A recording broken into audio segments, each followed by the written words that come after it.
Bismillahirrahmanirrahim. Assalamualaikum warahmatullahi wabarakatuh. Ini bacaan kita yang ke 26. 26. 26 ni menyambung perbicaraan yang sebelum inilah. Dia kata Al-Faslur Rabi' Ashar, fasal yang ke-14, iaitu mengenai annal baita wa syarafa lil mawali wa ahlul istina' innama huwa bimawalihim la bi ansabihim. Dia kata rumah, maknanya al-bait lah, rumah-rumah bait. Dia kata orang itu dia ahlul bait, al sikit-sikit, al sikit-sikit. Tapi wasyaraf ini juga orang-orang yang diberi kemuliaan lah. Lil mawali, bagi orang jenis maula. Maula ni mungkin kita semua tahulah. Jadi orang yang bukan Arab, pergi bila masuk Islam, pergi berteduh dalam keluarga. Jadi kita kalau di Kelantan itu banyak kalau orang mu'alaf tu bila dia masuk, dia pergi attach dengan keluarga tu, guru ke dan sebagainya, dia itu maula tu. Ahlul istina' ni dan orang yang mencipta sendiri, ya, dia mengada-ngada untuk dia attach dengan apa-apa semua sekali itu. Walil istina' innama huwa bimawalihim la bi ansabihim. Maknanya begitulah, sekian semua sekali itu jadi berasaskan kepada mawali, bukan berasas kepada nasab dia. Jadi tinggal nasab dia. Wa dzalika anna qaddamna anna syarafa bil asalati wal haqiqah innama huwa li ahli al-asabah.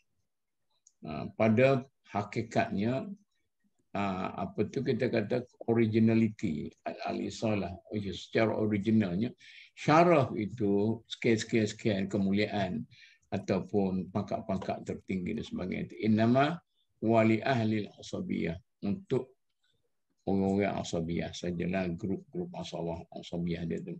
Asabiyah kita tahu dah ambil daripada asabah.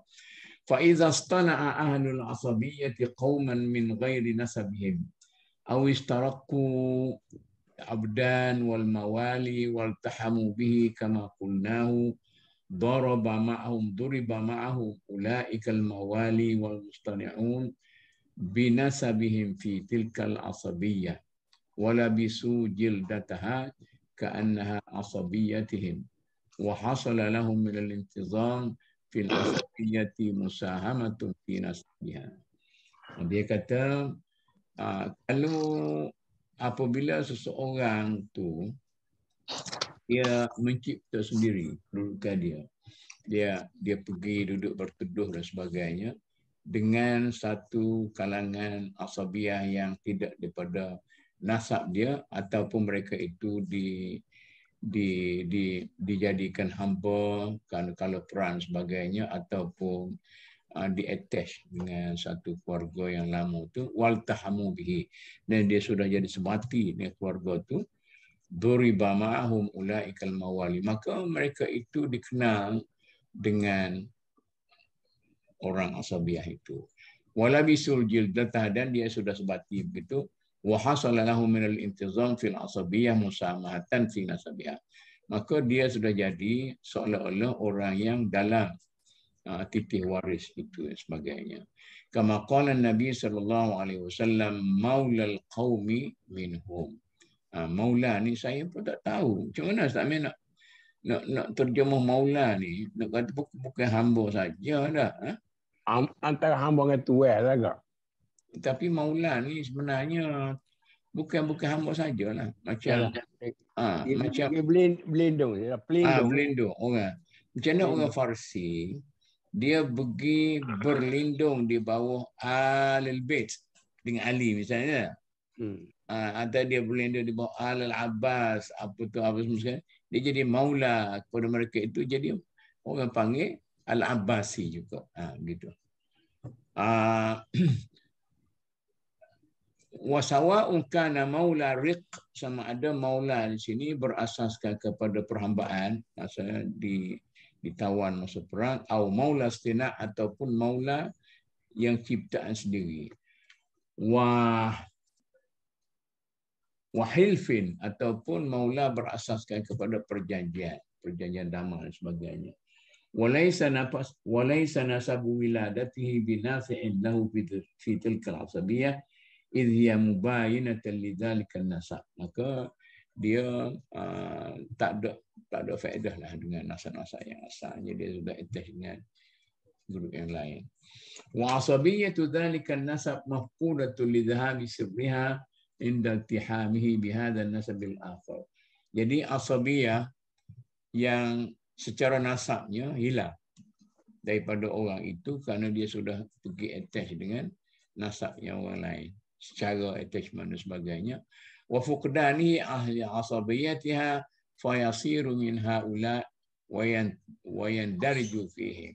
Maka dia hilang asabiyah asal tu, dia menjadi sebahagian daripada asabiyah yang baru yang dia pergi buat sendiri itu. Fa idza ta'addadat lahu al-aba fi hadhihi al-asabiyah. Apabila turun temurun berlaku 2-3 keturunan dan sebagainya, kana lahu bainahum syaraf. Kadang-kadang lahir orang-orang yang hebat di antara mereka ini, wa baitun ala nisbatihi fi walaihim wastinai. Jadi dia jadi orang hebat di situ, la yatajawazuhu ila syarafihim bal yakun adwan minhum ala kulli hal. Walau bagaimanapun dalam keluarga itu sendiri tidaklah mencapai taraf pada syaraf yang asalnya, tapi dia kelas 2 lah. Macam kita dulu lah mu'allaf pun degiduk yang kita semua sekali. Sebab tu sekarang ni Cina-Cina ni masuk Islam pun dia nak sebut dia punya sen tu tidak lagi jadi maula kepada mana-mana orang Melayu lah. وهذا شأن الموالي في الدول والخدمة كلهم فإنهم إنما يشرفون بالرسوح في ولاء الدولة وخدمتها. Inilah keadaan mawali di negara-negara dan orang yang berkhidmat kepada negara-negara itu semuanya sekali, maknanya soal attachment gitu sajalah. Maka mereka itu menjadi orang-orang yang ternama dengan rusuh. Jadi duduk secara asalnya rusuh ini mendalam, duduk dengan keluarga itu fi wala'id daulah dalam menjunjung ketaatan kepada negara dan berkhidmat kepada negara. Wa ta'addudil aba fi wilayatiha, dan turun menurun ala tara ila mawalil atraf fi daulati Bani al-Abbas. Jadi orang Al-Abbasi itu banyak orang-orang yang Turki. Sebab itulah saya rasa lahirnya Uthmaniyah itu kerana banyak mawali Turki itu begitu teduh dengan Abbasi dan dia mendapat tempat kemahiran ilmu dan sebagainya. Wa ila Bani Barmak. Ini Al-Barmaki, ini masyhur benar lah. Al-Barmaki ini sampai kemasyhuran dia sampai kepada peringkat dia telah menggunakan nama baik keluarga asal yang ditumpang itu untuk dia merampah kuasa. Dia ni Barmaki, orang daripada Barmak. Wa bani Nubakht kaifa adrakul baita wa syaraf wa banul majda wal isala bir rusukhi fi wala'id daulah. Bagaimana mereka-mereka ini mencapai kedudukan yang tinggi dan membina keaslian dengan cara dia rusuh yang jadi bersebati dengan dengan mereka yang asal dalam menjunjung kedaulatan negara. Fakana Ja'far ibn Yahya bin Khalid. Ya, inilah orang personality yang paling masyhur sekali daripada Bani Barmak. Nama dia sama-sama pun Ja'far ibn Yahya bin Khalid Al-Barmaki. Tapi Al-Barmaki itu dia Al-Abbasi. Dia pula. Dia ni orang yang dianggap sebagai orang dalam grup Ashraf Nas, orang lot apa semua sekali. Min a'zamin nasi baitan wa syarafan bil intisabi ila wala'ir rasyid. Dia ni asalnya dia bertuduh dengan Khalifatul Rasyid saja. Tapi akhirnya dia menjadi semacam orang Bani Abbas. La bil intisab fil kursi. Asalnya dia orang Farsi. Wa kadza mawali kulli daulatin wa khadamiha innama yakunu lahumul bait wal hasabu bir rusukh fi walaiha. Itu dia udah ulang lah. Begitulah mawali tiap negara itu dan yang memberi khidmat kepada negara itu semuanya berasas kepada al-hasab. Nasaban wa hasaban. Bukan titihan tetapi hasab ini. Maknanya nak kata apa, nak kata biasa pun tidak lah, nak kata begitulah lebih kurang di attach gitu. Birusuh yang Melayu ni dia tu kayak rasa kekitaan. Rasa kekitaan itulah dia begitulah. Hasaban wa nasaban. Birrusukh fi walaiha wal isalah fil istina'iha. Jadi dia masuk dalam tu dah jadi sebati dengan keluarga itu. Wa yadmahillu nasabuhul aqdamu min ghairi nasabiha. Dan jadi nasab dia yang asalnya telah menjadi kurus, tidak lagi dapat timbul. Wa yabqa mulghal la'ibrata bihi fi salati, dan dibiarkan begitu saja. Wa innamal mu'tabaru nisbatu walaihi wasina'i. Tapi yang diambil kiranya ialah nisbah walak dan istina' dia lah, iaitu dengan keluarga baru dia. إذ فيه سر العصبية التي بها البيت والشرف فكان شرفه مشتقا من شرف مواليه. Karena di situlah duduknya rahsia asabiyah dengan al-bait yang tertentu dan di bawah orang-orang besar yang tertentu, yang maka kebesaran dia tu, syaraf, kemuliaan dia itu, kemuliaan yang dia dapat itu mustaqam min syarafi mawali, diambil daripada syaraf mawali dia. Wa bina'uhu min bina'ihim, dia kedudukan dia daripada berasaskan kedudukan orang pergi tumpan tu. Falam yanfa'uhu nasabu wiladati, maka titihan asal beranak dia itu tidak lagi manfaat kepada dia. Wa innama bana majdahu nasabul wala'i fid daulati walahmatul istina'i fiha wa tarbiyati. Ini semuanya dia kata berasaskan kepada attachment tadi. Mungkin pada waktu dia menulis ni ada ni masalah-masalah kecemburuan kepada orang-orang yang asal-asal macam bermaki ni, disebut sebagai orang yang berjaya merampas kuasa kerana menggunakan pengaruh-pengaruh macam Harun al-Rashid dan sebagainya. Wa qad yakuna nasabuhu al-awwal fi luhmati asabiyyatihi wa dawlatihi fa idza dhahabat wa sara wala'uhu wa sina'uhu fi ukhra lam tanfa'uhu al-ula li dhahabi asabiyyatiha. Jadi mungkin nasab yang pertama tu masih lagi ada kaitan dengan dia, dengan asabiyah dia, tetapi oleh kerana dia pergi berteduh di bawah orang lain itu, maka asabiyah pertama itu walaupun masih ada pada hakikatnya tapi tidak berfaedah lagi. Wantafa'a bisaniyati liwujudiha, dan dia hanya mengambil faedah dari kedudukan dia dengan asabiyah yang kedua. Wa hadza halu bani Barmaka. Tadi dia sebut tadi orang Barmaki itu idzil manqulu annahum kanu ahla baitin fil Farsi.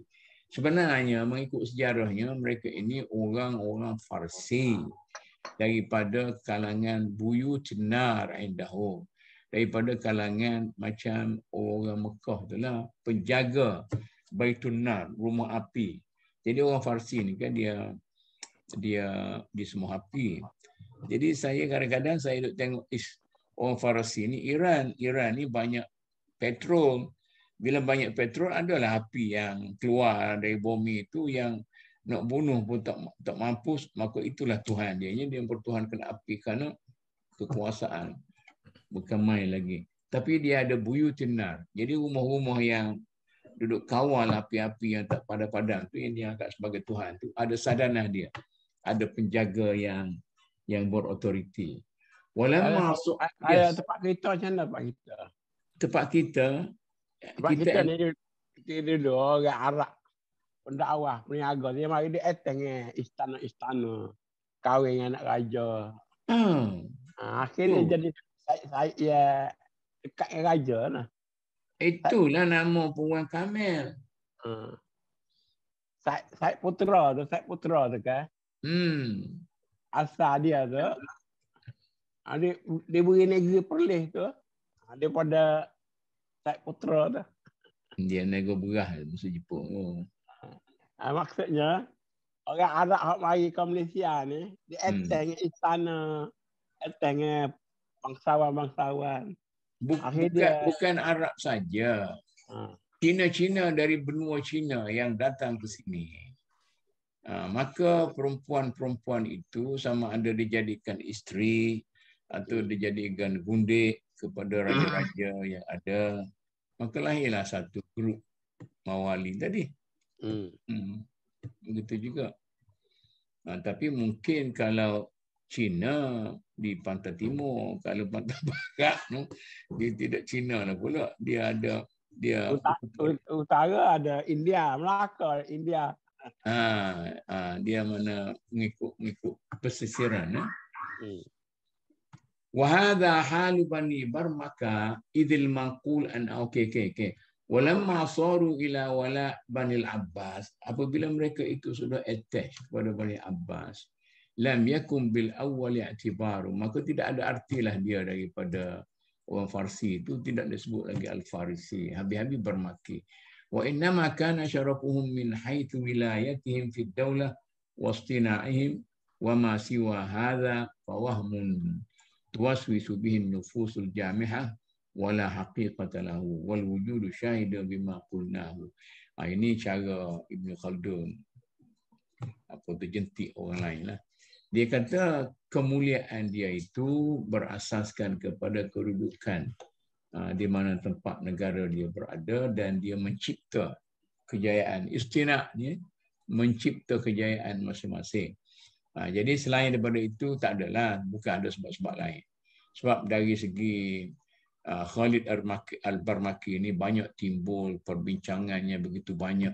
Bagaimana boleh Al-Barmaki ini menjadi raja yang boleh merampas kuasa, dan banyaklah pandangan-pandangan yang mengatakan begitu begini. Tapi sebenarnya kata Ibn Khaldun hanya satu sebab sajalah, kerana dia menjadi orang Abbasi berasaskan kepada apa ini namanya? Rasa kekitaan, mana attachment dalam masyarakat itu, bukan kerana dia tipu ke dia apa semua sekali. Okey, habislah waktunya. Jadi dia nak ceritanya dalam kita berbicara tentang Al-Ashraf.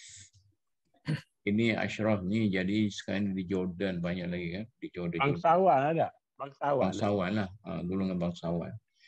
Jadi golongan bangsawan dan Al-Bait ni, rumah-rumah bangsawan ini, dia kata yang ada setengah tu ialah berasaskan kepada attachment sahaja, bukan asli.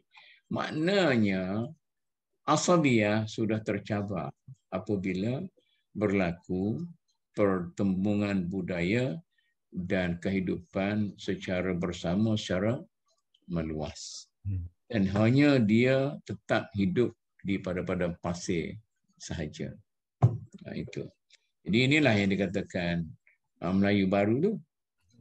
Melayu baru tu tidak semestinya orang daripada Aceh, orang daripada Sumatera, tapi mungkin orang daripada India, orang daripada Pakistan, orang daripada lain-lain lagi, Thailand. Jadi dia menjadi bangsa Melayu kerana tadilah dia rasa campuran.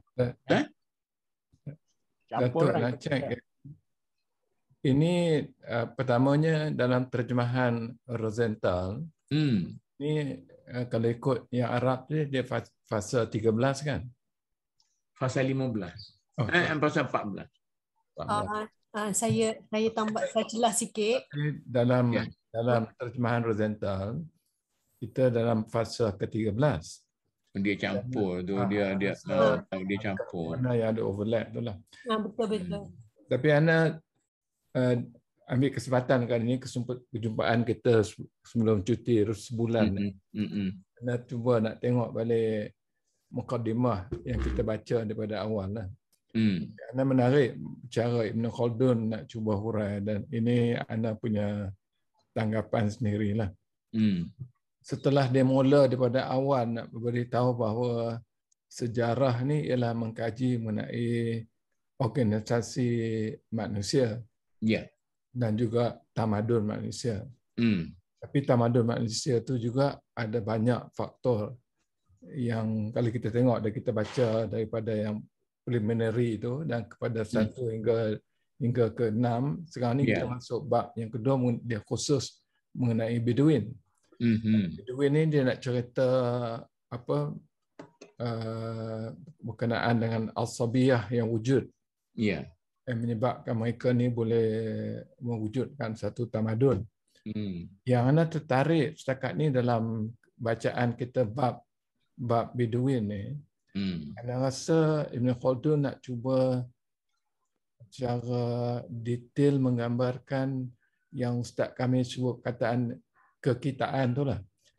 Dalam bahasa Inggeris, Ibn Khaldun Rosenthal terjemah sebagai group cohesive ataupun cohesion. Jadi makna dia semangat kumpulan ataupun kekitaan. Jadi ataupun kekeluargaan. Anda rasa kekitaan itu Ibn Khaldun cuba gambarkan ada setengah daripada nasab, setengah tidak. Tapi kerana dia dah mendekati sama ada sebagai perhambaan ke ataupun ikatan tu, jadi lama-lama wujud cohesion atau kekitaan tu. Maka you jadi sebahagian daripada kita.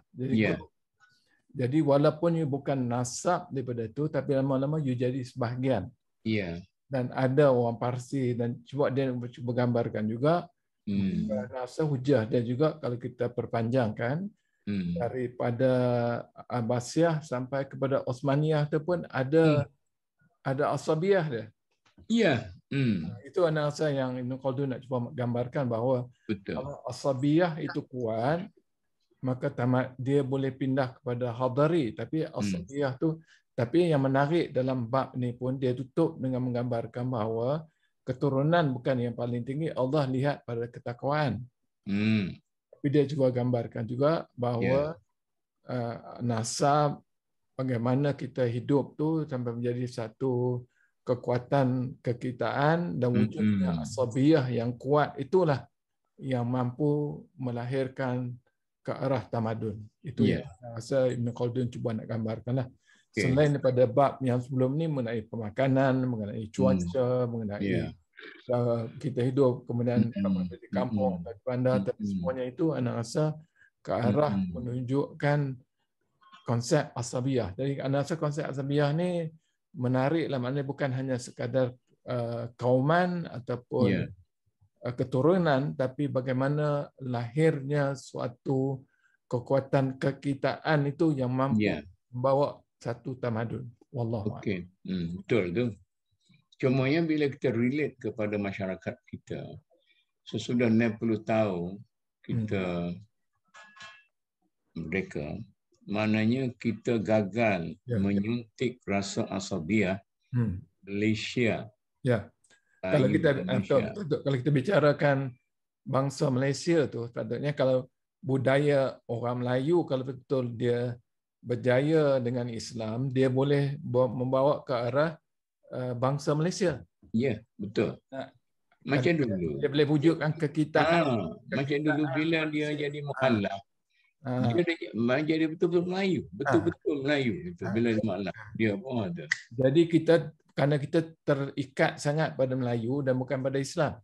Yalah, betul. Kalau dengan Islam, kita boleh ikat Cina, India semuanya kerana dengan kita, kekitaan dalam berasaskan kepada kita.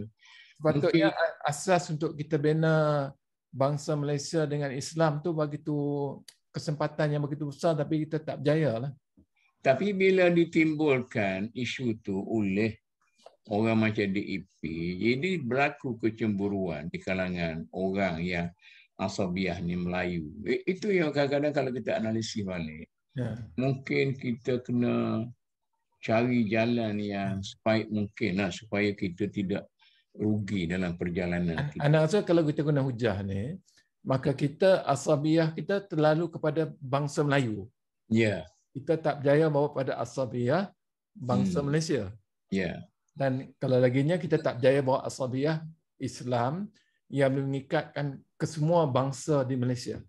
Ya, dan dalam konsep Ibn Khaldun di sini, kita tidak mengembangkan asabiyah berasaskan kepada nasab itu kepada satu jenis asabiyah lain yang lebih luas, yang menjadi orang itu ada rasa kekitaan.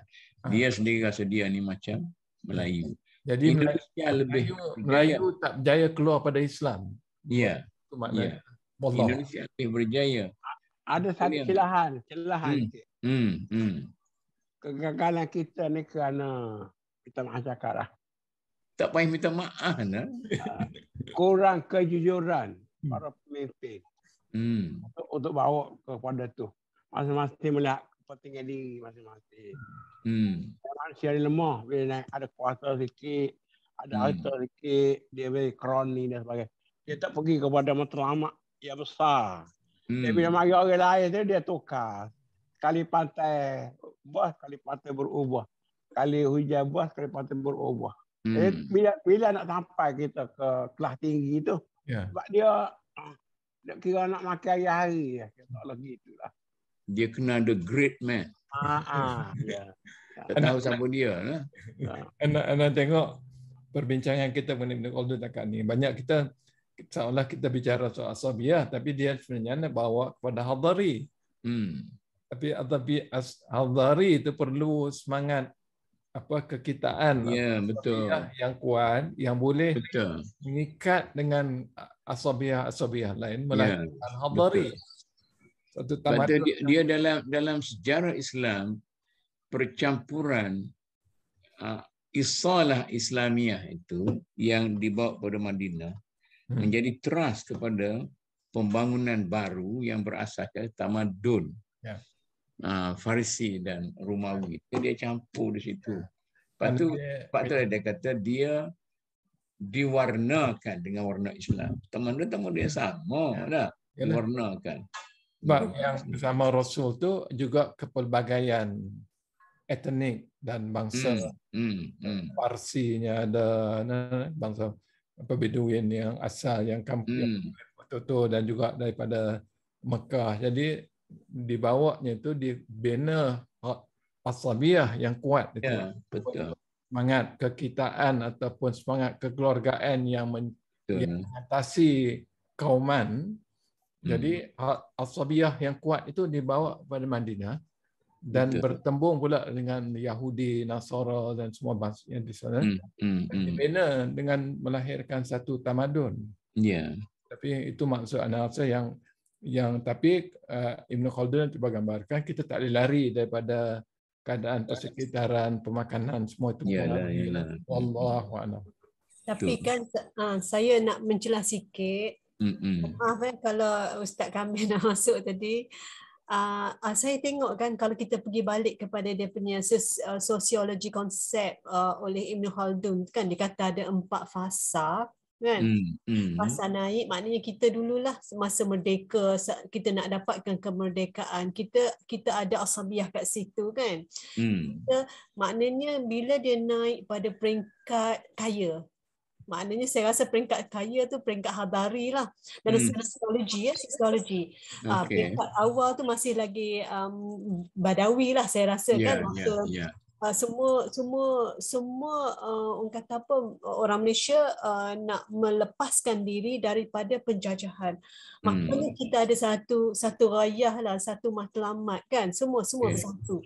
Tapi sekarang bila kita dah pada tahap kitaran cycle kita kan, kita dah plateauing sekarang disebabkan oleh kita kaya kan, jadi masing-masing ada agenda masing-masing. Dan agenda inilah yang melemahkan asabiyah kita sebenarnya. kan. Dan kalau ikut Ibn Khaldun, next jatuhlah kan. Tetapi juga kita lihat kepada orang kata apa, Osmania, Turki Osmania, dia lama juga. Dia bukan 4 generasi ke apa yang Ibn Khaldun kata kan. Dia boleh bertahan sampai 600 sampai 700. Bermakna macam mana dia plateau tu, dia boleh tolak naik balik, lepas tu bila dia nak menurun, dia tolak balik. Nak turun dia tolak balik. Dia ada 2 gelombang kan? Gelombang dia ni 2. Betul. Sebab tu dia boleh bertahan lama juga kan. Kita boleh juga buat untuk kita nak bertahan lama, tapi kita kena buat gelombang itu. Yalah, gelombang tu ya, betul lah. Nak ada gelombang apa tak tolak tak naik tak jadi. Kita bincang awal tadi itu, kita tengah nak cari nak buat gelombang sekarang, tapi macam tak mampu gelombang tu nak naik. Saya terbaca buku sejarah. Dia kata kita ni patut raja-raja lah jadi terah kemelayuan kita tu. Tetapi bila penjajah masuk, sebenarnya istana-istana yang mula ikut penjajah tu. Dengan pakaian, dengan gapo dia tinggal yang Melayu-Melayu tu. Jadi terah kita tu tak kuat juga. Jadi sepatutnya macam sekarang ada. Dulu kalau kita baca sejarah lama, ulama-ulama kita menghantar anak-anak raja-raja kita, Raja Terengganu, Raja Kelantan, hantar anak pergi mengaji di Mekah. Lepas tu bila mari penjajah tu semua hantar ke barat dah. Tak ada dah anak raja pergi belajar agama, belajar di Mekah. Jadi mereka nak menjaga agama dan sebagai contoh lah. Ini salah satu sebab. Maknanya istana tu dia kena jadi terah kepada kemelayuan, kebangsawan. Jadi baru dah tidak ada gap antara rakyat dengan raja tu. Dulu raja tu perantara dia ulama, kemudian rakyat. Tapi bila ulama pun dah renggang dengan raja. Ataupun ulama pergi jadi tukar sapu raja dan sebagainya. Jadi rakyat terpisah itu. Jadi kita ada gap. Sebenarnya dari sejarah ni ulama lah orang tengah antara raja dengan rakyat ni. Dan sekarang ni ulama tetap berperan di situ. Di Malaysia sekarang ni kita sedang berhadapan dengan krisis identiti ulama. Jadi kita dah kata ulama-ulama tu siapa tak tahu. Siapa yang ulama?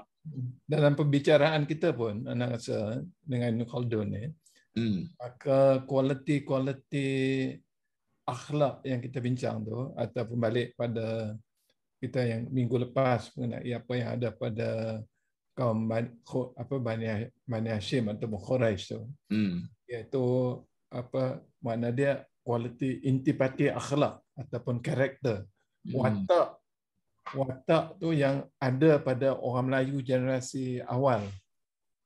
Masa kemerdekaan tu yang boleh bekerja dengan bangsa-bangsa lain tu dah berkurangan lah. Macam apa, ada kita panggil kualiti generasi yang pejuang yang kemerdekaan. Tapi bila kalau ikut kita bincang lagi ni Ibn Khaldun ni pun, lama-lama bila dia pindah daripada itu, masa kita panggil masa di kampung dengan bandar kita bincang tu tentu. Masa kita perjuangan untuk kemerdekaan tu kita di kampung. Kita di bandar. Masa UMNO kampung tu. Dia UMNO bandar. Kan ni UMNO korporat lain dah. Jadi UMNO korporat. Sedentary, hidupan yang dia lupa dah semua yang betapa ada dah. Jadi sebaliknya hidup mewah, duit banyak, korporat tu yang merosakkan tamadun dia sendiri. Kalau nak guna Ibn Khaldun ni aplikasi kepada konsep yang kita berjalan Ibn Khaldun takat ni lah. Jadi Ibn Khaldun kata bahawa daripada hidup dia panggil yang dia kata dia guna Bedouin tu kepada sedentary. Jadi sedentary tu hidup yang mewah. Mewah lah. Jadi kita dah pindah. Itu dah dirosakkan oleh pembangunan tu.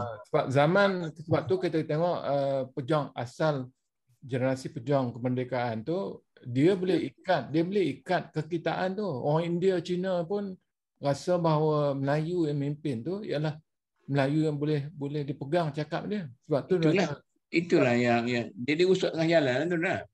Sebab tu kalau baca MIC atau MCA masa tu, kenapa mereka boleh duduk dengan Tengku? Kerana maksudnya dia walaupun perangai dia ada karakter, tapi dia tahu dia ni ada, dan generasi masa tu pejuang-pejuang tu ada intipati perjuangan mereka tu yang boleh dipegang janji semua tu lah. Wallah.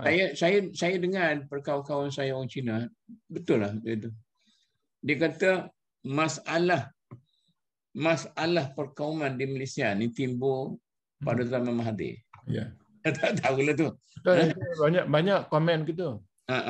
Kan macam tu terlalu ultra Melayu menyebabkan kaum lain dah jadi mana hilanglah cohesion tu. Ya. Yang kita bincang asabiah di antara kauman di Malaya dan Malaysia tu terhakislah dengan bila Melayu bila UMNO berjuang ultra Melayu, jadi hilang. Dia mula berasingan sikitlah, berjauh daripada UMNO. Dan ultra Melayu pun tak berjaya. Kalau berjaya tak apa pula, dia ke second class citizen, okey dia ikut juga. Sebab Melayu ni pun susah juga, Datuk. Kita ni satu nilai yang kecamuk juga. Melayu ni dia satu values, satu bangsa yang peredaran zaman tu mengubah, sebab kita ada yang masih nak pegang cara lama, masih ada setengah yang pergi pada barat lebih teruk daripada barat, ada pergi pada timur balik nak bawa cara timur. Jadi kita pun dah hilang identiti. Ya, betul. Kacau lah. Macam merbah dah. Jadi kita pun, sebab tu orang kata kadang sekarang kata Melayu jadi Arab lebih daripada Arab. Ataupun Melayu Saleh lebih ada Mat Saleh. Tak ni? Ya. Nak sambung ni. Siapa ada ulama ni? Saya rasa ulama sekarang ni, ya kita dah kata ulama-ulama tu, ulama yang dilogokan. Gitu kan? Hak dipocok ulama tu jadi ulama yang logo situ. Hak tak ada logo tu, kiralah macam mana pun tidak. Kamal Hassan, siapa dia sebut Kamal Hassan sebagai ulama?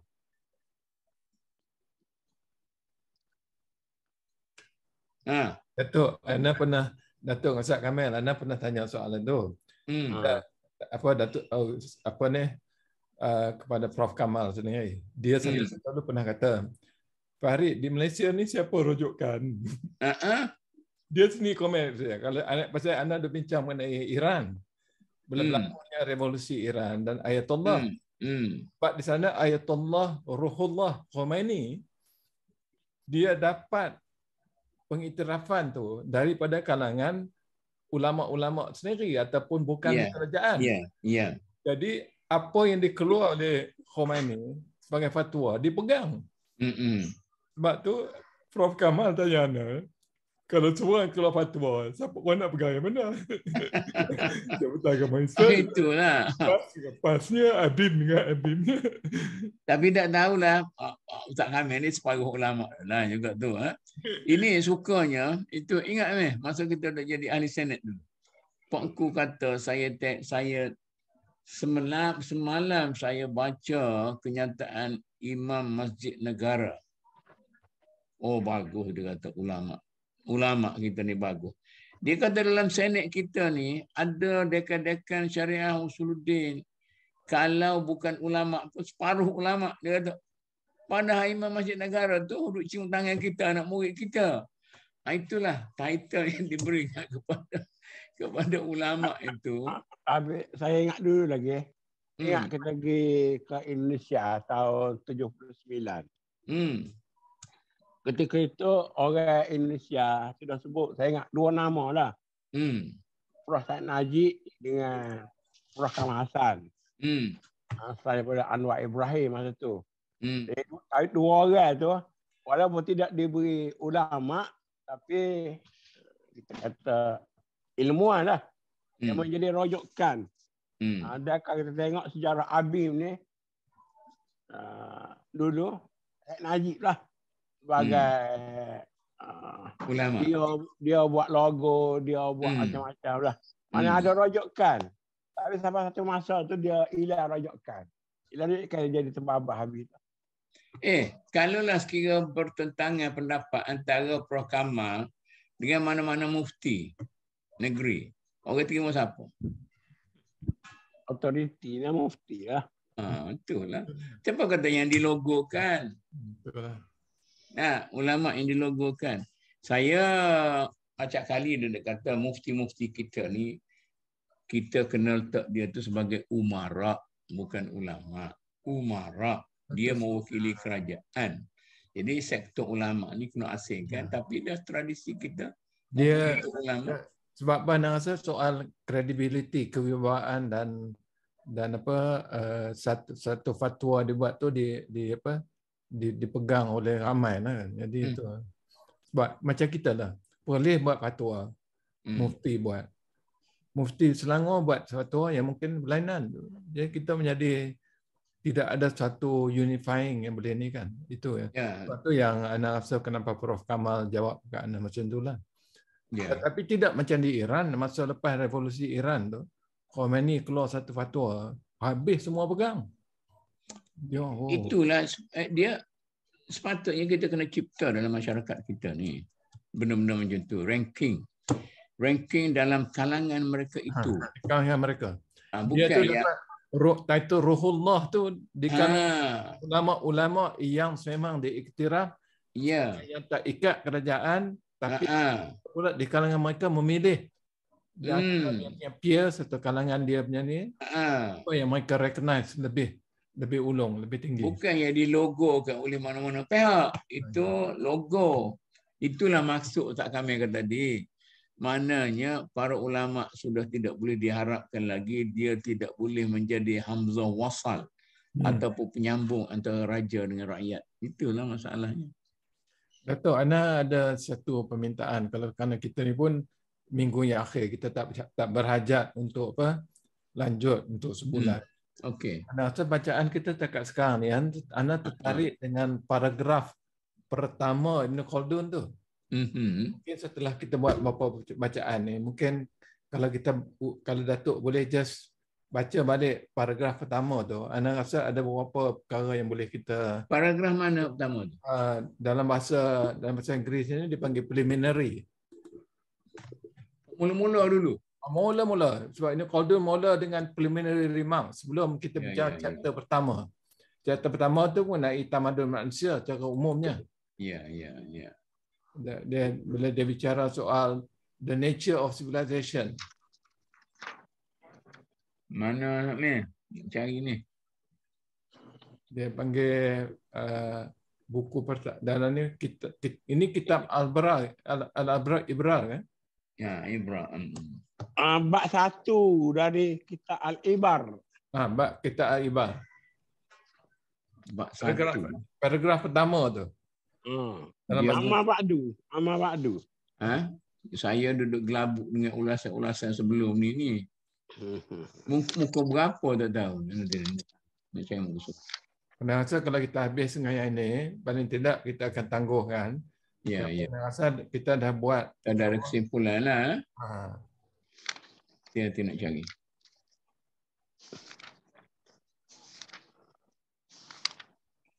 Dia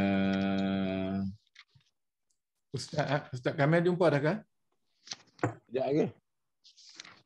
Dia banyak benda dalam teks Arab ni. Nanti nak tengok di muka berapa. Ya, sebelum kita bincang yang pertama tu pun dia ada preliminary remark. Ada tahqiq. Okey. Dia tak tahqiq dah. Muka surat 80.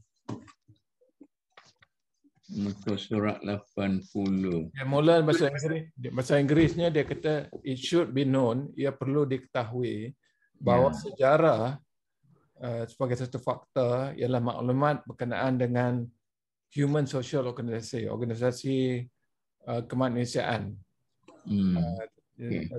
Ada jumpa.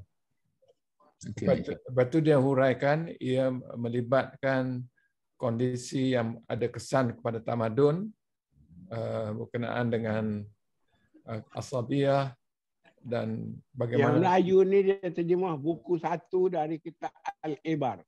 Dia lah buku 1. Ya. Saya baru jumpa sikit. Pertama 2 tu lah. Dia kata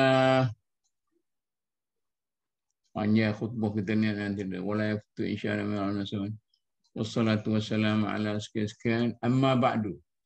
Dia kata bahawa fan tarikh min al-funun allati tatadawaluhu al-umam wal ajyal wa Itu pendahuluan. Itu pendahuluan. Lepas tu? Bab lepas tu. Lepas tu? Bab lepas tu. Okey. Buku 1 dari kitab Al-Ibar. Bukan buku 1 daripada kitab Al-Ibar. Okey. Itu terjemah kan dalam kelas. Anak tak ikut. Pada kelebihan ilmu sejarah. Tak, satu lagi. Satu lagi. Itu mukadimah dah. Lepas tu. Tajuk lepas. Madakhil ahli Madakhil wahm ahli tafsir. Ya ke? Itu cerita lagi. Itu satu-satu.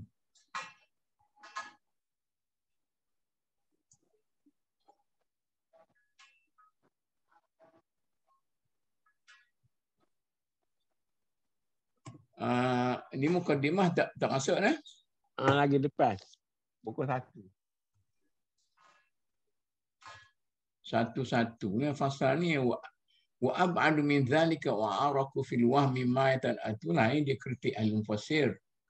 Sebelum kritik ke selepas kritik? Dia mula dia dengan peradaban manusia, pada umumnya peradaban masyarakat pengembara Badui. Suku yang berpindah randah dan golongan manusia liar. Ya. Sebenarnya anak rasa paragraf itu yang Ustaz kami sebut tadi, mungkin Ustaz kami boleh baca tengok suruhan itu Indonesia punya kan?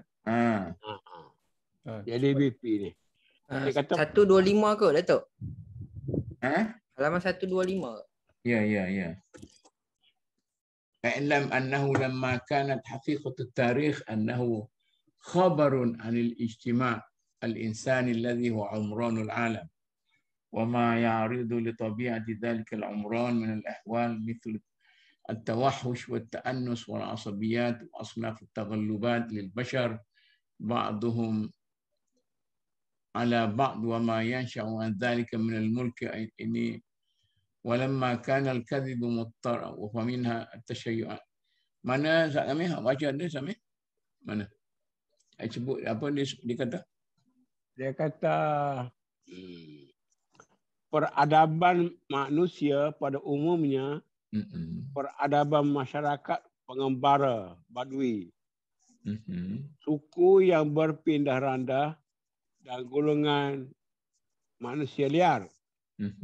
Negara secara umum, raja, khalifah dan tingkatan-tingkatan kesultanan, negara-negara, kota-kota dan seluruh peradaban penghidupan dengan segala seginya, ilmu pengetahuan dengan segala macamnya. Itu dia punya key lah.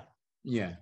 Lepas tu baru dia start suatu hal yang harus diketahui ialah bahawa sejarah suatu hakikatnya adalah maklumat tentang organisasi sosial manusia. Ya tu saja. Ustaz kami yang bahagian tu, cuba Ustaz kami habiskan paragraf. Dibaca gitu kan. Saya ni saya mungkin begini, tentu ni dia buat ringkasan itu dia ubah balik. Yalah, yang Puan Azli Bengong bang itu tak jumpa nak cari mana-mana tu. Ia ni pula dia terjemah pada Rosenthal. Tapi cuba Ustaz Kamil habiskan paragraf tu. Yang Ustaz sambung sikit ke. Kerana Ana nak kita minta pandangan paragraf yang Ustaz Kamil baca. Suatu hakikatnya adalah maklumat tentang organisasi sosial manusia. Ia adalah suatu yang serupa dengan peradaban dunia. Ia menyentuh tentang keadaan yang berkait rapat dengan sifat semula jadi peradaban. Sebagai contoh, keganasan dan keramah tamahan, perasaan dalam satu golongan asabiah, pelbagai cara di mana satu golongan itu berjaya menundukkan yang lainnya. Ia menyentuh tentang kekuasaan seseorang raja dan pemerintahan yang terhasil daripadanya dan pelbagai macam tingkatannya dan tentang bermacam-macam kegiatan yang wujud di dalamnya. Juga pelbagai kegiatan untuk mencapai taraf hidup dan cara-cara untuk mencari nafkah hidup itu sendiri dengan ilmu pengetahuan dan pertukangan yang pada umumnya setiap manusia itu lakukan sebagai sebahagian daripada kegiatan dan usaha serta dengan pelbagai institusi lainnya yang wujud dalam tamadun itu sebagaimana adanya. Anda ingat paragraf tu pada Anda? Menarik sebab dia dalam perkataan lain memberi pendahuluan ataupun rumusan terhadap apa yang kita dah baca sikit sehingga sekarang lah. Bahawa termasuk selain iaitu soal hakikatnya hubungan asabiyah dalam satu sama ada bentuk dia panggil savagery, makna dia kerakusan ataupun ada ramah tamah di kalangan korban, tapi dia berkembang dan wujudnya ranking ataupun kelainan tahap dalam masyarakat dan adanya royalty, ada yang ada tempat lebih tinggi pada yang lain. Jadi semua ini mempengaruhi sambil mencorakkan satu tamadun. Anasa dia lepas tu yang dia cuba huraikan yang kita dah buat bab pendahuluan 1 hingga 6 tu dan kemudian masuk bab Bedouin yang sedang kita baca ni.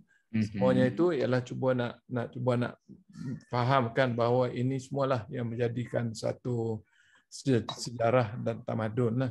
Itu Ibn Khaldun lihat lah. Wallahu a'lam. Tapi Ibn Khaldun dalam kita bacaan kita cakap sekarang, walaupun dia bincang soal Bedouin, tapi dia cuba nak gambarkan juga, Anda rasa agak ada persamaan bangsa Bedouin Arab Bedouin tu lebih kurang sama, tapi dia boleh wujud asabiyah. Tapi asabiyah itu pun boleh juga wujud dengan orang yang bukan asal daripada nasab yang sama. Jadi ini lebih jelaslah lebih merangkumlah konsep asabiyah tu. Jadi jelaslah Ibn Khaldun bukan maksudkan satu kaum tu seperti mana yang kita. Jadi betul lah ana rasa hujah awal-awal gerakan Islam bahawa Islam tu tidak lihat pada kaum tu masih tepatlah. Tapi bermula dengan asabiyah tu ana rasa penting, maknanya kena ada semangat kekitaan atau social cohesion tu. Kalau tak ada kekuatan ikatan kekitaan itu tak mungkin boleh membawa satu gerakan ke arah tamadun. Wallahu a'lam. Jadi macam mana kita nak translatekan tu lah dalam ialah kalau kita jadi seorang ahli akademik yang tak tahu nak relate kita punya keilmuan dalam pengurusan negara misalnya. Mungkin kita hanya jadi burung kakak tua burung kakak tua ya. Jadi kalau kita nak mau menjadi seorang planner ataupun seorang arkitek kepada pembangunan negara kita, sekarang ini kita sedar bahawa banyak benda yang telah menjadi kucak-kacir dari segi ideologi perjuangan, malah ideologi negara pun kucak-kacir dari segi kita katakan pembinaan negara bangsa pun entah ke mana, kita hanya tidak ada satu kerangka besar yang jelas. Jadi kalau kita nak gunakan teori Ibn Khaldun ini ialah maknanya kita kata kita perlu memperkukuhkan asabiyah, begitu kan? Tapi bukan asabiyah dalam kita yang ramai-ramai gerakan Islam faham di Malaysia ni. Anda ingat 70-an bila asabiyah ni anda ingat sangat. Kita menentang asabiyah ni, tenang asabiyah. Ya. Awak ni jahiliyah ni asabiyah. Saya ingat Dr. Burhanuddin Hilmi. Lebih terbuka lah dia punya asabiyah dia tu. Burhanuddin Hilmi kan. Tapi anda rasa setelah kita bincang Ibn Khaldun, anda ambil daripada Datuk punya puan. social development dan social engineering kita tak berlaku. Patutnya semangat Asabiyah Malaysia tu patut wujud di mana adunan di antara pelbagai bangsa. Melahirkan Asabiyah Malaysia. Itulah. Jadi barulah wujud tamadun. Jadi anak masih ingat lagi siapa ada seorang ni kata kita punya proses Islamisasi di negara kita pun terjejas dengan colonization. Patutnya kita orang Melayu pun dah assimilate dengan adanya bangsa Arab, Cina semua yang Islam kita pun bukan asal daripada Melayu kan. Jadi campur. Betul. Jadi malah bangsa Melayu sendiri itulah bangsa campuran. Jadi itu sebenarnya dengan kedatangan Islam kita dah reda perkauman tu tak wujud di kalangan bangsa Melayu asalnya dengan Islam. Tapi mungkin macam Datuk cakap jangan bila dengan UMNO bawah Tun Mahathir bawa Melayu sangat tu saya tak tahu itu politikalnya tu anak tu bacaan dia sebab dia nak against DAP dan pengaruh PAP. Jadi tapi itu saya ingat langkah yang tak membantu Malaysia lah. Mungkin teori dia ialah nak mempertingkatkan Melayu, mencipta Melayu baru dengan memberi kekayaan. Tun Razali kata untuk mengkayakan orang Melayu, ini kata kat saya ni, untuk mengkayakan orang Melayu kita kena lahirkan konglomerat Melayu. Datuk Gamsat Kamil, tu tahu saya punya bacaan. Bila Tun Mahathir menangis depan UMNO punya apa? Dia kata dia nak lepas jawatan tu. Ana punya bacaan masa tu ialah apa tahu? Ana bacaan ialah Tun Mahathir gagal nak menangani budaya orang Melayu. Betul. Dia kata apa lagi saya nak buat? Saya dah jerit, saya dah marah, saya dah menangis. Apa lagi yang saya nak buat pada Melayu? Sebenarnya kegagalan dia. Tapi kegagalan dari segi tamadun. Sebab dia tak berjaya. Ana rasa pada Ana sama macam kata look east policy tu. Sebenarnya look east policy pada Ana. Dia cuba nak orang Melayu jangan terlalu ikut sangat barat. Sebab dia bukan graduate. Dia bukan graduan daripada barat. Dia graduan daripada Melaya dan juga daripada Singapura dan Melaya.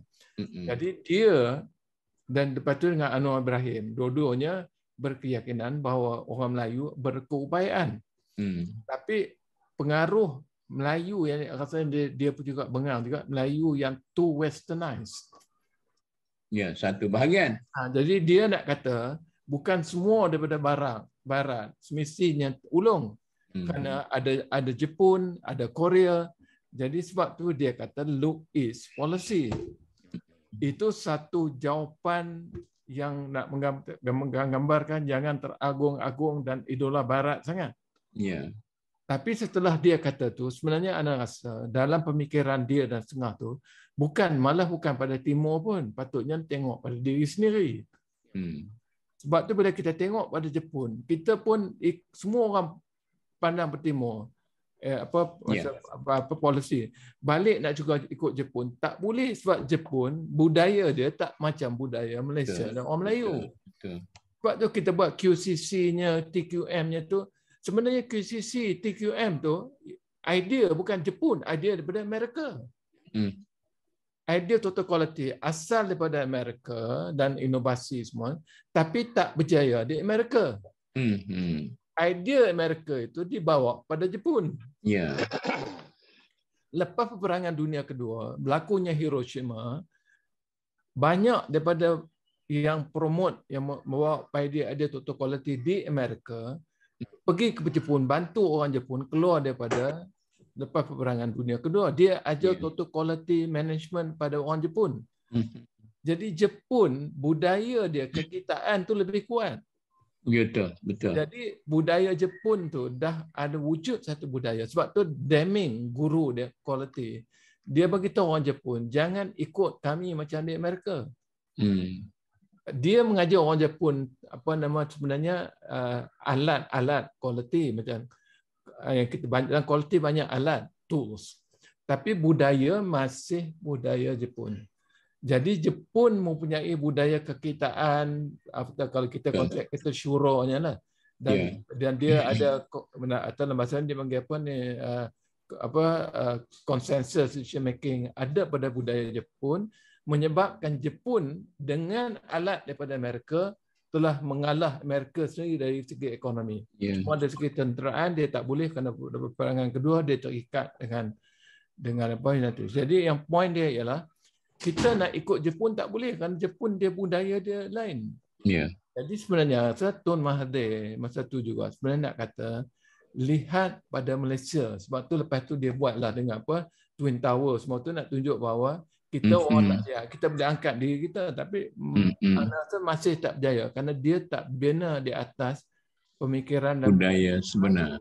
Dia nak bawa dengan cara tak boleh relate dengan orang Melayu. Dia sebab tu orang masih banyak orang petikai Mahathir ni nak kata Melayu. Tak Melayu, dia kena dengan Cina, dia banyak political move tu terlalu banyak. Tapi dia pun tahu akhirnya anak sebelum dia menangis tu dia tahu dia tak boleh buat kepada orang Melayu. Dia gagal. Dan sebab tu juga dia mau akan Anwar masuk. Dia tahu dia tak boleh buat. Nak bangunkan orang Melayu kerana lepas tu orang Melayu lebih kepada Islam. Jadi dalam UMNO tak ada pimpinan yang bercakap pasal Islam masa tu. Bawa Anwar masuk. Itu bacaan anak lah. Wallah. Jadi semalah kalau kita bincang Ibn Khaldun ni, maka kita punya asabiyah itu tak dapat kita bawa bangsa Malaysia yang kita bicara tu lah. Sedangkan idea itu dah wujud lama dah selepas kemerdekaan pun. Wallahualam. Okay. Maknanya kita membentuk suatu idea baru yang boleh menjadi asas kepada budaya asabiyah yang baru. Tapi siapa dia yang nak buat ni? Dah kena ingat satu lagi. Dari segi DNA-nya, orang Melayu ni, dia lebih awal daripada Korea, daripada Jepun dan sebagainya. Sama pasal kita ni, korang jati diri. Kita tak percaya diri kita. Kita lebih percaya Barat, lebih percaya pada Jepun, Korea. Padahal DNA Melayu ni sebenarnya lebih unggul daripada lain-lain. Ana mencelah Ustaz Kamil tu. Sebab apa? Ana ada baca budaya. Dia ada seorang IBM punya researcher. Dia kata, sebelum ada American Empire, ada Majapahit Empire.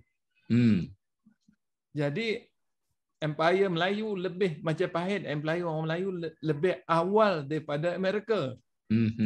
Jadi tak patut kita rasa, tapi orang Melayu dalam DNA itu dia tak dapat memperkayakan bina daripada sejarah tamadun tu. Sebab tu anda rasa banyak kalau kita cerita malah dari mana-mana Islam datang tu menarik macam mana menyebabkan kita ni sebelah kita ni ialah population Islam yang paling ramai dalam dunia. Nusantara lah. Nusantara, Malaysia dengan Kepulauan Melayu. Dan macam mana daripada China, daripada Arab pun turun bawa Islam ke sini. Sebab kita Islam dapat daripada China dan juga daripada negara Arab. Dan tapi anda nak mencelah Ustaz kami betul lah. Sebab kita tak faham budaya, konsep budaya. Tapi maksud dia ada yang ada DNA dalam orang Melayu yang mana saya rasa kena angkat dengan Islam. Satu lagi poin yang saya ingat ialah Ismail Faruqi, almarhum. Ismail Faruqi cuba nak bagi kita bahawa kita boleh angkat Islam kerana Islam is colorless, dia kata. Islam tak lihat pada warna. Tapi perjuangan itu tak dibawa sangat oleh kita sampai sekarang. Even kita yang berjuang gerakan Islam di Malaysia pun terlalu Melayu sangat. Kita tak berjaya nak meletakkan Islam. Patutnya kita buat program kita pun, muktamar kita pun kena imagery kita, luaran kita kena nampak Melayu.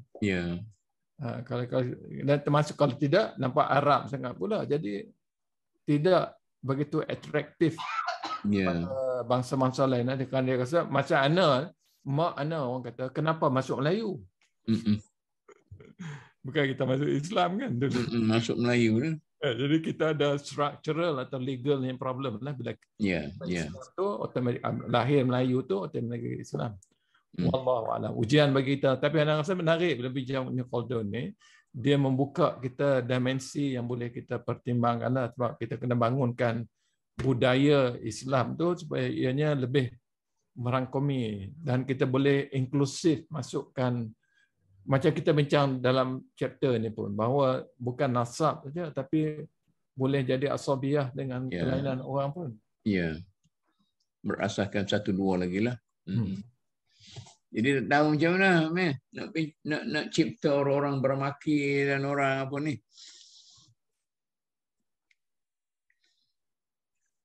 Kita asabiyah berasas pada nasab tu ada lah, tapi nasab kita ni tidak begitu menyerlah. Maka kita terpaksa lah mencari orang-orang yang intimat kepada kita, yang boleh merasa kekitaan. Saya perhatikan Pok Mu'alaf ni pun, bila saya duduk bergaul banyak sekali dalam MDN tu, dia ada rasa kekitaan, malah semacam dia dengan Melayu tu pun ada rasa satu bersama. Dia ada rasa dia pakai songkok, dia apa semua sekali, dan cakap pun apa semua sekali. Cuma bagaimana kita nak menghapuskan kesilapan-kesilapan yang lalu sehingga kita membersihkan falsafah perjuangan kita itu menjadi, kalau kita nak ikut katalah Ibn Khaldun, maka kita kena tune betul-betul lah. Tapi apakah sejarah kejayaan Muqaddimah ni secara realnya ada ataupun merupakan satu teori ilmu? Itu pun kena tengok juga tu. Saya rasa kita ambil Muqaddimah ni sebagai seorang yang pemerhati sejarah. Panduan umum maknanya begitu kan? Dia dia pemerhati dan dia describe, dia bukan prescribe. Dia tidak memberi kita buat dengan ini, buat macam tu. Tapi dia menjelaskan ini ialah faktor yang akan bantu. Jadi kita kena ambil dianya begitu, tidak kerana dia prescribe, dia macam hukum. Betul. Kita bicara soal hukum, kadang sebab tu bab hukum ni satu hal, tapi nak melaksanakan hukum dia memerlukan juga proses. Jadi Rasulullah contohnya, sebab tu bila kita bicara kenapa tulisan Ikhwan semua, dia kata jangan kita bincang soal hukum lagi, kita ni dakwah kan. Sebab Rasulullah tak terus Quran, tak terus pada ayat-ayat hukum dulu. Jadi semua itu merupakan sikit garis panduan lah. So, anak rasa Ibn Khaldun ni tak patut kita ambil sebagai suatu preskriptif, satu yang describe, dan dia bagi kita peringatan apa yang perlu kita ambil kira kalau kita nak bawa. Jadi tapi tak boleh ambil enteng sebab dia tu pemerhati yang menghalusi apa yang berlaku pada menyebabkan tamadun. Tapi tamadun dia bukan saja ni, dia ikut daripada sirah Rasul sampai kepada tahap berlakunya kejayaan Islam sampai boleh bina tamadun dan juga 2/3 daripada dunia tu lah. Wallahu a'lam. Cumanya bagaimana kita nak mulakan mencari titik pertama kepada gerakan ini, sebab orang kita terlampau tidak tahu mana satu grup yang kita boleh menjadi grup asas dalam kebangkitan semula. Jadi mereka yang terlibat secara serius dalam politik sudah sangat dipengaruhi oleh politik masing-masing. Sudah melihat orang lain sebagai musuh dan sebagainya. Orang akademik sudah menjadi yang dikatakan ahli ilmu yang mandul. Dia hanya boleh menjadi burung kakak tua yang boleh mengulang apa yang ada dalam pembacaan mereka itu, dan tidak ada suatu benda yang boleh dilahirkan begitu. Jadi dalam MDN ini pun kita bincang tentang pondok, kita organisekan, maka lahirlah pondok. Kita bincang tentang dakwah, kita organisekan, maka lahirlah majlis syura dakwah dan sebagainya.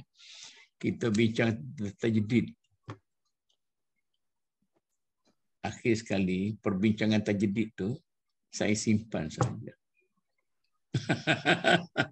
Tok Mut, saya nak tanya sikit kan. Macam kita ni banyaklah inisiatif, tapi pokoknya ialah isu-isu apa sebenarnya dalam masyarakat, kan?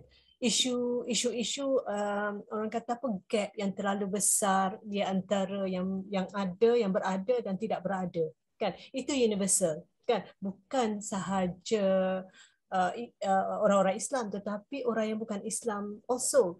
Kalau isu-isu sebegini boleh kita address, isu masyarakat ini, kan, isu kriminal, jenayah, kan, semua-semua ni, kan, kalau boleh kita kalau boleh selesai, maknanya bukan boleh selesai, maknanya rakyat melihat ada satu golongan yang boleh diharap untuk bawa Malaysia ke another level, dan saya rasa itu adalah suatu yang kita tunggu-tunggulah, kan. Kalau kita tengok, kan, macam okey, saya bila tadi cerita Bernaki tadi, kan, saya rasa Bernaki ni masa Mamluk, kan, masa era Abbasiyah, kan. Jadi di mana masa tu gelombang khalifah dah, masa tu Sultan macam sekarang lah, di mana orang Abbasiyah hancur, dia nak jatuh, kan. Tetapi bila Mamluk masuk, lepas tu Mamluk ni kira-kira sebenarnya dia macam orang suruhan je, kan. Mula-mula tu diambil jadi orang macam kita lah, macam kita ambil orang Myanmar, kita ambil orang Pakistan, jadi kita punya orang suruhan. Tapi dia lawyer, lama-lama dia lawyer, lama-lama dia kuat. Lama-lama dia kuat, dia oranglah yang bangunkan balik kerajaan Abbasiyah itu sebenarnya, kan. Jadi kalau kita lihat, maknanya kalau kita kata Osmaniyah, dia ada beberapa gelombang yang menyebabkan dia boleh sustain. Dan kita pergi kepada Osmaniyah di zaman Al-Fatih, kan. Di zaman Al-Fatih, saya rasa bukan zaman Al-Fatih tu kejayaan dia, tetapi pembinaan tamadun berlaku pada bapa dia, iaitu Sultan Murad. Sultan Murad kedua. Masa Sultan Murad kedua, pada ketika itu ketua adalah khalifah, kan. Jadi masa Sultan Murad kedua, kita balik kepada Ustaz Kamil cakap, Sultan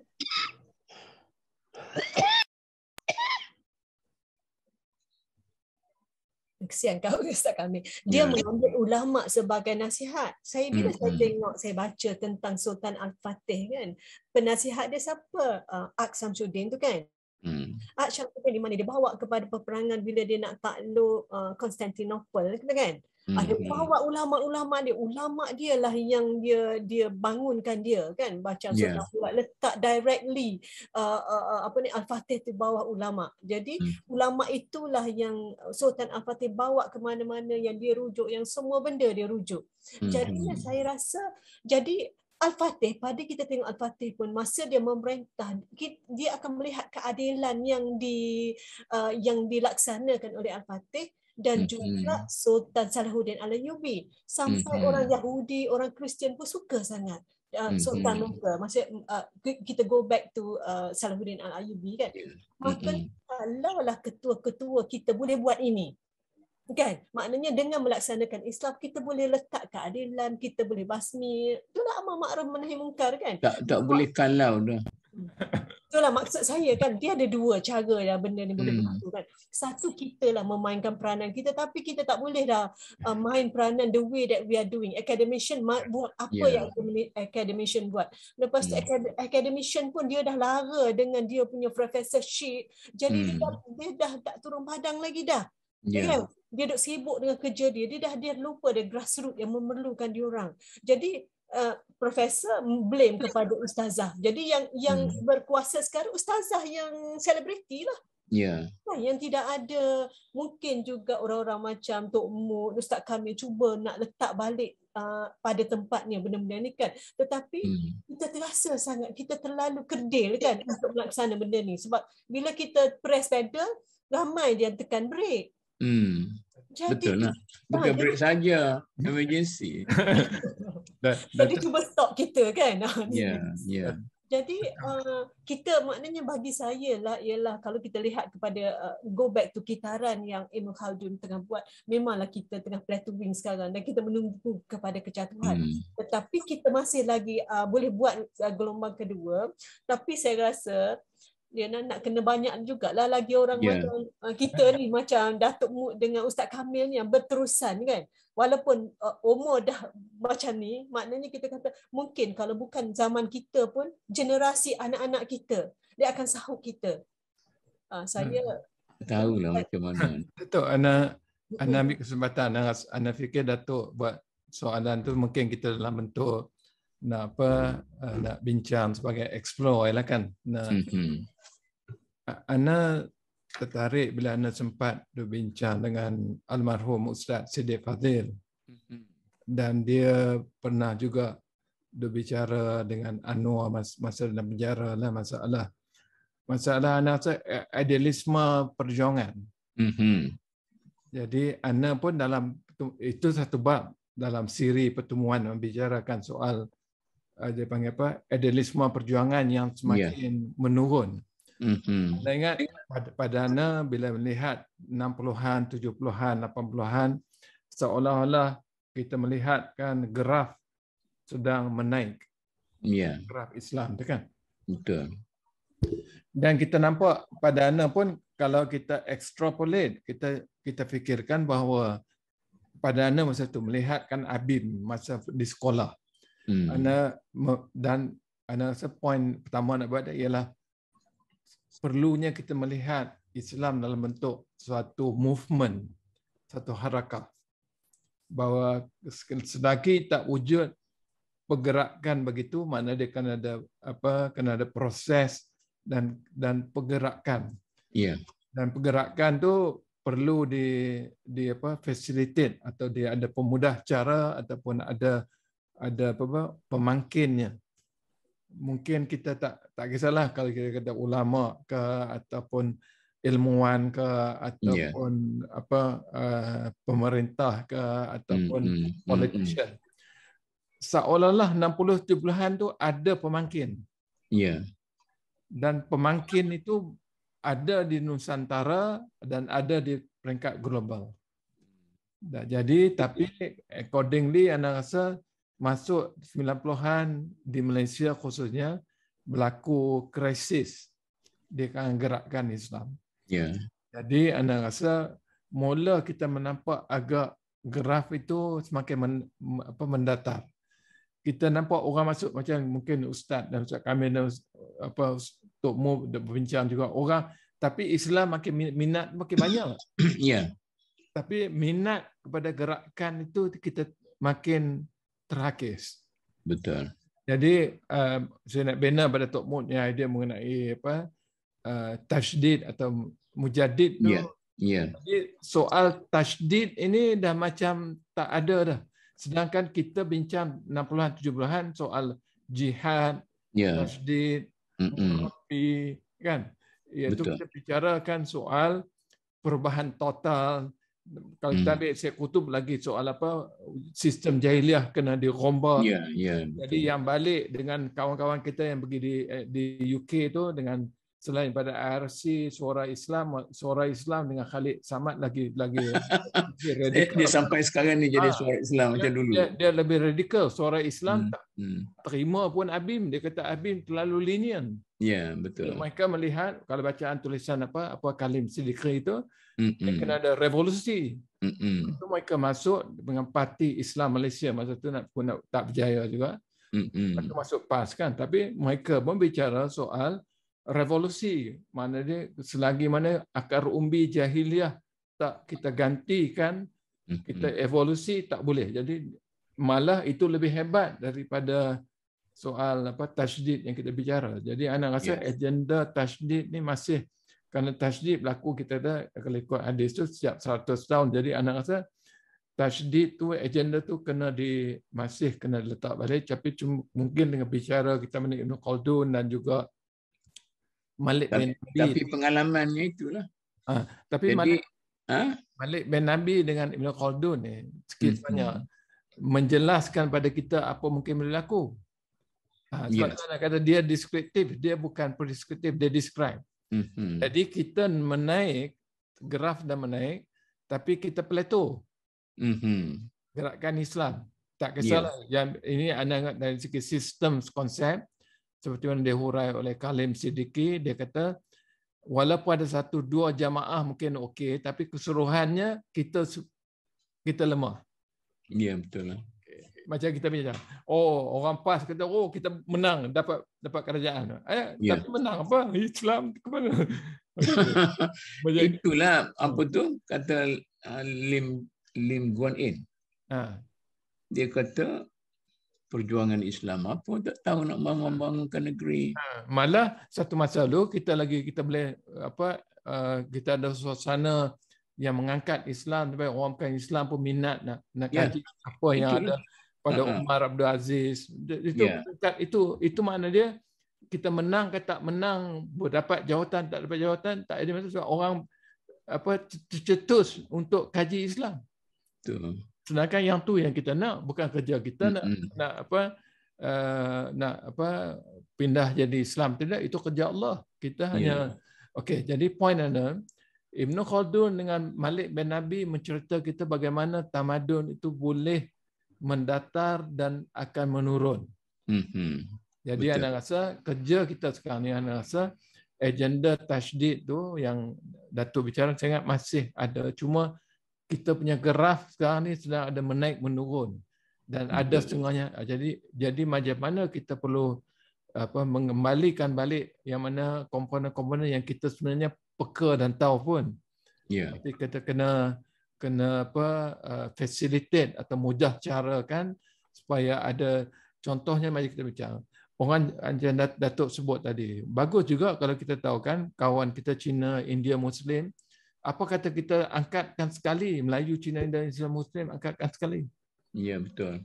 Itulah yang kita isukan sekarang ni. Dalam perjumpaan 2 minggu lepas, saya kata sepatutnya Intum ini, Cina Muslim ini, kita ada satu grup Cina Muslim. India Muslim tak ramai. Sepatutnya, dululah saya nak sebutkan awak semua ni menjadi maula, tapi awak tak nak. Sebab sensitif dengan mawali itu, masyarakat mawali itu rupa dia baca. Masyarakat kelas 2, tapi mempunyai kepimpinan yang hebat dari segi akademiknya, politiknya, ketenteraan dan sebagainya. Malah Salahuddin Al-Ayyubi itu, siapa dia misalnya, Al-Ghazali itu siapa dia dan sebagainya. Ini masalahnya. Tetapi bila kita sebenarnya tak berani nak gerakkan tajdid itu, walaupun kita sudah berapa minggu kita wacanakan dalam apa semua sekali. Jadi tidak ada satu sumber tenaga manusia yang cukup untuk membangun, untuk menggerakkan permulaan itu. Jadi itu yang masalahnya. Anda tengok tulisan macam Ustaz Siddiq Fadil, walaupun dia bicara Melayu, tapi dia dia sedang merungkai apa yang ada dalam budaya Melayu yang Islamnya. Ya. Yang sebab tu dia cuba gambarkan budaya Melayu sebenarnya budaya ulung. Tapi dengan adanya Islam. Tapi soalnya apa yang selama ini, apa yang kita bicarakan secara akademik itu dah ada. Ya, tapi kita ingat pada Islam bukan Melayu saja. Yalah. Jadi dalam perbicaraan kita mengenai Islam, kita kena boleh bawa semua kaum di Malaysia untuk melihat bagaimana Rasulullah boleh mengangkatkan tamadun ke pelbagaian bangsa dan latar belakang. Malah agama pun daripada Madinah. Ya. Jadi sampai masa kita juga membicarakan bagaimana tamadun di Madinah itu boleh diwujudkan.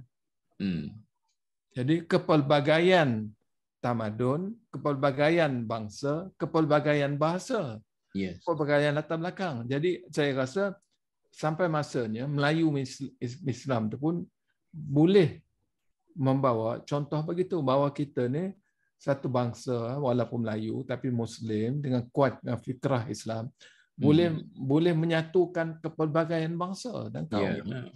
Tapi kalau selagi secara politiknya kita berkacau macam sekarang ini, dari itu masalahnya yang menjadi masalah.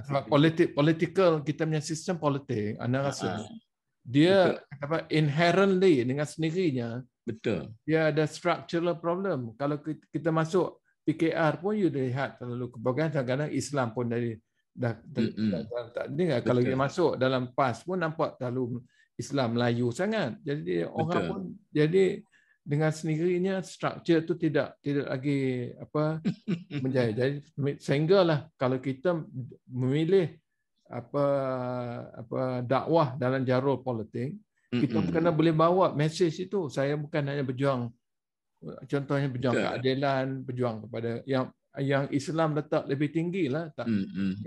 Jadi anda rasa anda setuju lah politically, maybe Datuk dia kata tu betul juga. Maybe kita kena imbangkan dengan non-political structures. Jadi dalam satu forum kita, saya masih boleh siapa dia banyak mana yang hadir. Maknanya perbalahan politik sekarang ini kita tidak boleh habiskan masa untuk nak baiki keadaan politik kerana ekosistem politik itu sudah rusak. Kerana kita anda rasa agenda perbincangan budaya tu mesti kita bawa juga, tapi tak forum mana mungkin dan dalam forum politik dah agak sukar, jadi dia kena bawa dan apa keterbukaan, kesediaan menerima kepelbagaian intercultural, intergeneration, generasi itu semua dah jadi apa kan dunia makin kecil dan kita juga kena boleh kepelbagaian tu penerimaan kepelbagaian. Jadi politik di Malaysia tidak bantu sangat buat masa ni. Tak, mana bukan mempunyai impak yang besar dalam kita nak memulakan tajdid kerana peranan dia sudah menjadi begitu kecil.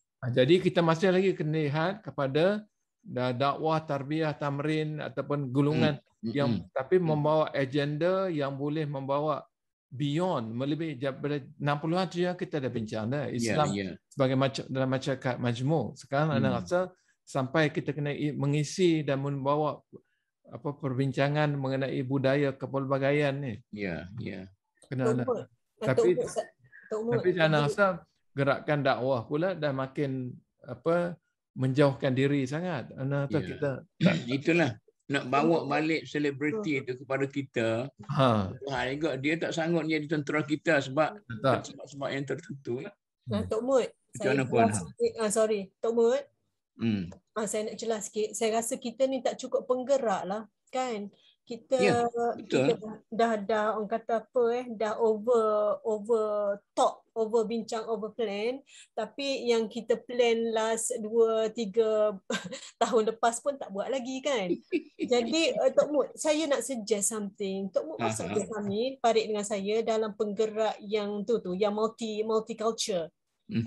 Kita tengok macam mana kita boleh tarik pool of penggerak, kan, untuk gerakkan yang mana tudu kita yang belum lagi kita do, kan. So kita buat sikit-sikit benda tu, kan. Maknanya boleh. Maknanya kita kata kita tak boleh dah true politik dah tak boleh lagi, walaupun politik make sense, kita boleh buat tajdid, tetapi dalam dah berakar umbi sangat politik, kita have to opt for another platform, kan.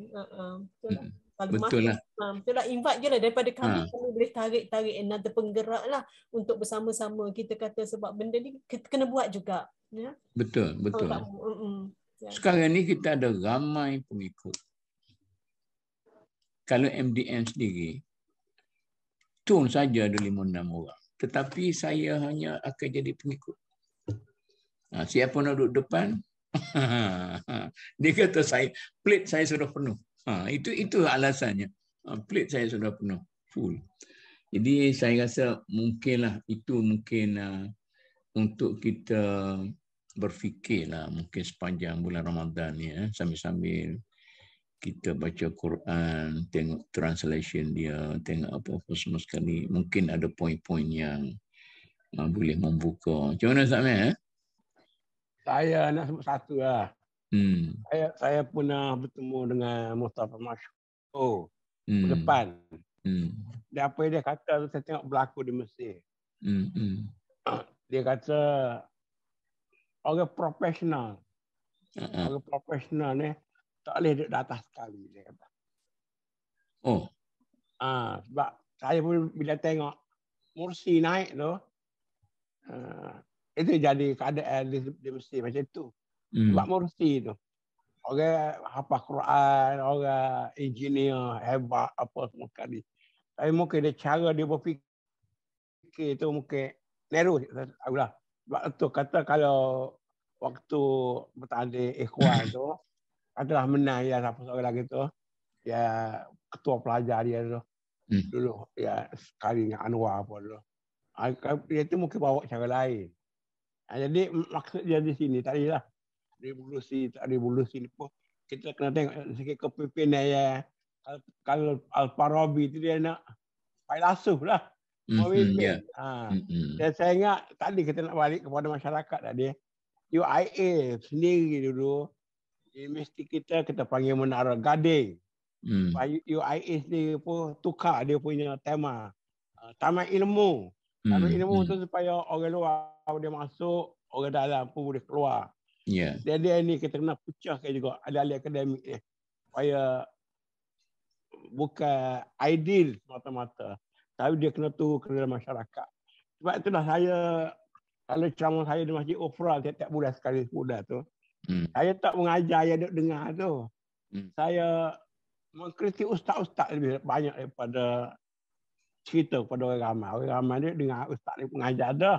7 kali seminggu, 8 kali seminggu, 10 kali seminggu dah. Jadi kita bagi tahu ustaz-ustaz apa yang tak patut dia buat, apa yang patut dia buat.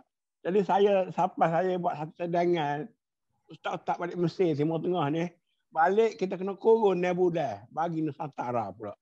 Supaya mereka faham agama Islam Nusantara ni. Sebab sekarang dia cok balik Jordan, balik cara Jordan, balik Tunisia, cara Tunisia, balik Mesir. Dan ini yang berlaku dalam Fatipah dan sebagainya juga. Sedar aku saya duk buat nak mengembalikan Serambi Mekah lah ni. Itulah maknanya. Cuba tengok siapa dia masuk, siapa dia tak masuk. Ya. Jadi kita kena saya tak bimbang orang lain, saya bimbang ni balik Timur Tengah ni. Dia balik tu dia muntah betul-betul Timur Tengah, khutbahnya, kitabnya bukan apa. Sedangkan masyarakat Melayu ni beza. Masyarakat Melayu nak kat sorang, dia tak dengar dah. Pasal orang Melayu ni suka dengan cara lembut. Kita orang cara Mesir berpuluh-puluh khotik lah. Tak orang tidur juga. Ya. Saya cubakan di Kelantan. Di bawah lindungan Majlis Agama Islam Kelantan. Isunya untuk mengembalikan Serambi Mekah. Jadi kita nak wujudkan sebuah komuniti ilmuwan Islam, nak melahirkan komuniti ilmu Islam dalam arti nak membentuk satu environment ataupun ekosistem intellectual Islam. Mereka yang terikat dengan kerajaan negeri tak nak ikut serta. Sampai di situ keburukan orang kita. Mufti tak nak masuk, orang di bawah yayasan Islam tak nak masuk, orang bawah majlis okey. Pasal ini bawah anjuran bawah majlis. Tapi orang di bawah, orang federal lain sikitlah terbuka. Jadi benda-benda ni lah sampai benda-benda yang remeh-temeh pun kita kena baiki dari sikit ke sikit. Apa lagi kalau nak kita kata nak tajdid kat orang. Ini Salafi, ini Wahabi, ini itu dah mula dah lah. Tengoklah. Kita punya Datuk dengan Ustaz Kamil. Rasa dengan Ustaz Kamil ni tu dah nak fikir soal apa? Kepentingan mengajar bagaimana culture atau budaya. Betul. Sebagai satu. Yang kedua, anda tengok kepentingan juga macam mana kita nak menyediakan pemangkin atau orang yang boleh bantu perubahan. Nak bawa perubahan, dia mana change agent perubah. Ya, betul. Jadi kita dan dalam bab itu kena ada sikit kandungan atau konten bagaimana kita boleh berperanan untuk membantu perubahan. Ya, betul. Saya rasa dalam membicara soal transformasi ke ataupun tajdid ke, dia memerlukan juga dia panggil apa tu catalyst, change catalyst, pemangkin perubahan. Jadi mungkin kita perlu juga sediakan kandungan dan juga kaedah macam mana yang kita tengoklah gerakan Islam ataupun juga yang terbaik yang ada sekarang, iaitu bagaimana nak mengubah masyarakat, bukan sahaja kita tahu hala tuju akhirnya, tapi bagaimana, dan juga kemahiran. Saya kena sediakan lama juga dalam gerakan Islam kita bincang mengenai facilitator. Tapi ini bukan hanya bab ilmu tapi kemahiran. Saya rasa kita sedang menghadapi suasana yang lebih mencabar perubahan yang begitu lebih pantas. Jadi saya rasa macam Ziauddin sadar do banyak cakap sekarang ni kepada dia datang Malaysia berkali, tapi dia bicara betapa dia namakan post normal time, zaman perubahan yang tidak pasca kelaziman. Semua banyak benda dah tidak normal. Jadi anda rasa bagaimana keupayaan ataupun kemahiran sekelompok ataupun sebilangan daripada yang kita sediakan, ejen-ejen perubah ataupun pemangkin perubah yang boleh bantu masyarakat berubah. Tapi bukan saja memahami teori ataupun kaedah yang kita bincang Islam nak, tapi juga kemahiran macam mana nak menangani perubahan. Sebab perubahan cabaran anak saya itu makin inilah, sebab banyak aktivis pun kalau dia balik dengan idealisme tapi dia tak tahu cara nak buat, so dia pun akan putus asa juga. Banyak yang give up halfway tengok. Betul. Masih jadi ahli tasawuf lah. Baik bawa diri sendiri. Yang bawa diri lah. Okeylah kita rasa hari ini kita mengucapkan selamat menyambut bulan Ramadan, dan mudah-mudahan dalam bulan Ramadan ini kita cuba memperincikan lagi, memperhaluskan idea tentang bagaimana kita nak start, nak reform kat mana dulu apa semua ni kan. Cuba saya rasa untuk nak mengulang balik apa yang berlaku dalam 60-an 70-an tu sudah sukar lah. Tapi kalau nak menyambung sedikit sebanyak itu mungkin. Cuma ada satu perkembangan yang saya sebutlah. Orang Usrah 14 tahun dulu. Lepas tu dia masing-masing sibuk dengan bidang kepakaran, pekerjaan, doktor, engineer, ustaz. Dia sekali bila dah pension dah, sekali dah masuk 50-an, 60-an semua dah. Dia balik Usrah kembali. Saya nampak tu dah. Tapi jangan sekadar Usrah.